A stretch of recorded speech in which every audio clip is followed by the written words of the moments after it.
Hi guys, uh, I wanted to talk about how you can find people who have interesting thoughts.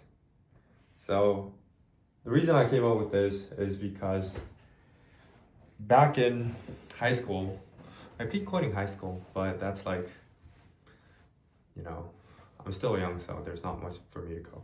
Um, I would talk a lot about my ideas, but I believe that there are four types of people if you want to type it out. So number one is people who don't really understand. And number two is people do understand, but they're not really interested. And there's people who question. And fourth, there's people who have their own ideas about a topic. And I was really seeking the type four people, but I couldn't find them really well. So I had this kind of like a dream to find people who have their own ideas. And when I say something about a topic, who would reply with their own ideas about that thing. The answer to finding them was to find people who had gone through a lot of stress. Because people who went through tough stuff could only do so by having their own thoughts about the whole thing. And the best way I can describe this is if you think of a diamond is like forged in really high pressure and high temperature. And I think it's the same for people's thinking.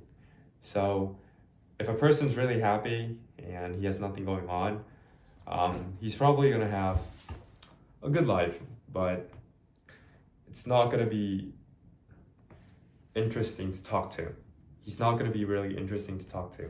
But whereas if you find a person who had a very unique life, and while doing so, I mean, you can have a unique life, but if it doesn't involve stress, I don't think it really forges an idea. I think if a man has a really unique life, and while living those lifestyles, he went through a lot of stress, that's when a man makes his own thoughts. So, I mean, that's what I found to be true. So, at least for me. And I wanted to share this because I know some people, I mean, that's the only thing that I found to finding people who have their own interesting thoughts. So yeah, that's it. And that's it for this one. So thank you guys for watching.